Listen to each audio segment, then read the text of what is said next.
Hey, good morning, good morning. My name's Ben, and welcome to my recently started channel, Bravo Aviation. I started this channel kind of a few different reasons, and guys, I'll apologize up front.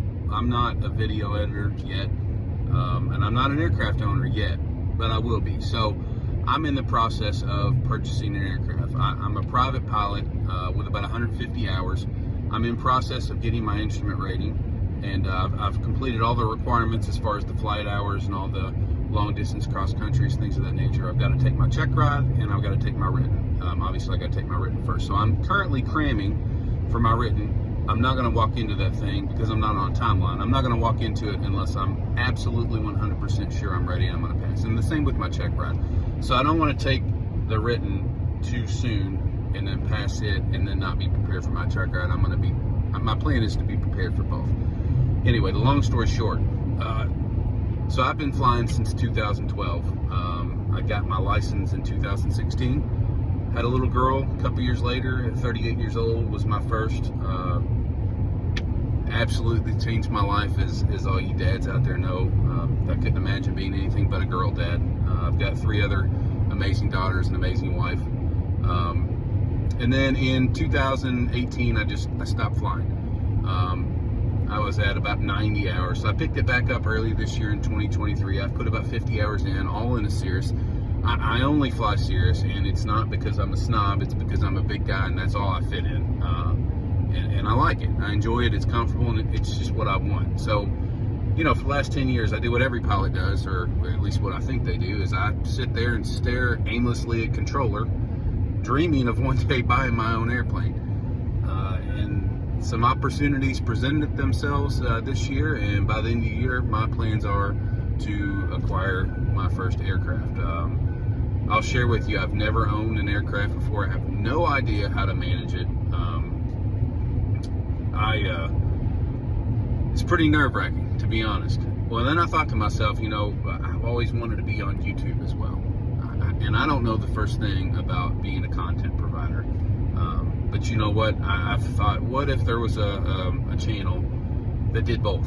You know, watch this guy buy a $700,000 or $800,000 aircraft, and then use social media to tell everybody about it, and inadvertently paying for the aircraft. So my plans is, obviously I can't roll back the time for the last 10 years and show you guys all the aimless hours I spent looking at controller. But I can share with you at this point that I've put in an application for finance for pre-approval, and had a few conversations. I narrowed it down to a broker that I really like, and I'll share that later. It's pretty cool. It's somebody I've always followed on social media in aviation, so it was nice to finally talk to that person in person. And obviously I'm going to ask permission before I share who that is. I don't want to do anything to jeopardize our relationship. But anyway, so I've narrowed it down to 3 or 4 aircraft. My budget's $700,000 to $800,000. There's a lot that goes into it, into the process that I wasn't aware of. That, you know, a 10-minute conversation with my broker brought me up to speed. There's some tax advantages on purchasing an aircraft that I had no idea about. And anyway, it's pretty exciting stuff. It is scary as hell. I will share with you, it's, you know, purchasing a $700,000 or $800,000 aircraft, and there's the question of, you know, do I do a lease back with the flight school that I'm at? Do I make it available to, you know, for a dry lease, so to speak? All kinds of different things. I don't think I'm leaning towards any of those at all. When I got into somebody else's aircraft, I treated it like it was mine. I was sharing with my broker. There's nothing that drove me nuts more than looking at an aircraft online on controller or trade a plane and just seeing the panels just beat to live in hell. Because I mean, it was $1 million plane and somebody treated it like a bicycle. It just drives me nuts. And I just, you know, when I get into the planes that I've flown over my career, my feet don't touch the panels. I'm easy when I get in and out, and I'm 300 pounds, a little bit more, but I'm a big guy. So for me to get in and out of an aircraft without beating it up is, you know, it takes some thought. So for the little bitty people that fly, it should not take that much thought, but there is no thought put in the majority of what I've seen. So I don't know that I'm going to subject my first airplane to that. Maybe I will.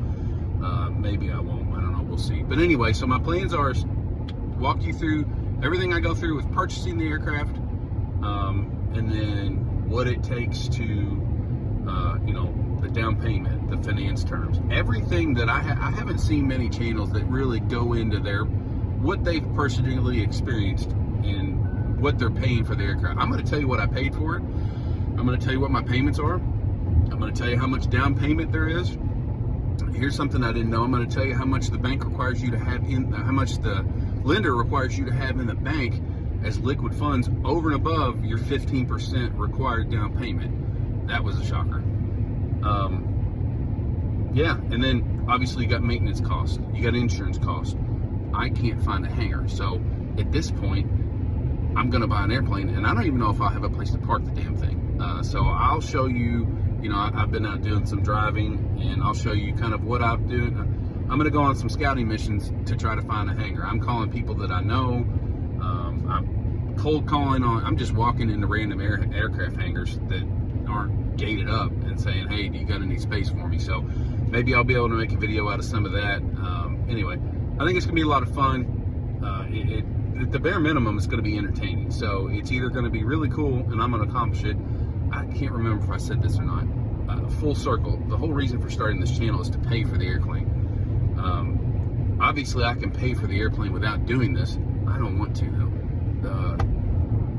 Why pay for it when something else can pay for it? You know what I mean? And if I can provide good content and good advice, and you know, you guys see my mistakes and you don't make the same ones before you buy your first aircraft, or you know, you see me fail miserably, I'll tell you what not to do if I fail miserably. Don't buy a $700,000 airplane and start a YouTube channel and expect to pay for it with your YouTube channel. So, I mean, what could go wrong?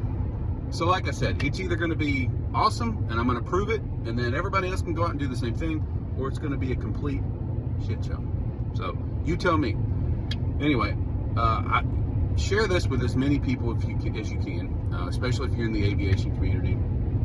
And I'd like to get as many people following me up front so they can really see it from the beginning.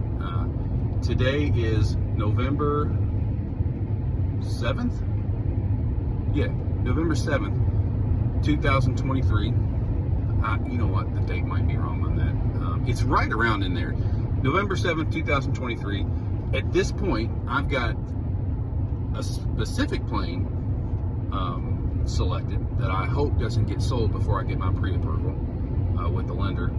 And I've got everything, all my documentation into the lender, all my verification of income, employment, all that kind of good stuff. And I'm hoping to hear back today. Worst case scenario, they said 1 to 2 business days. I put my application in yesterday, so we'll see if they get back to me. You know, then there's going to be the logbooks. I'm going to have to reach out to people in the aviation industry that I've met over, you know, through flight training, flight instructors, have them hook me up with a local mechanic that'd be willing to chat with me. I've got the logbooks that I've got to go over, and to be quite honest, I need somebody with some expertise to look at these things and make sure they're exactly what they need to be. So anyway, so this isn't my full-time job. I'm in the automotive industry. I run a car dealership in Alabama. Actually, 2 of them. My partner and I. We have 2 Kia stores in Alabama. So if anybody needs a new Telluride or anything nice like that, hit me up. Give you a good deal for following me. And yeah, so it should be fun. I hope you enjoy it, and we'll see if this thing works. Until next time, my name's Ben, and thanks for watching.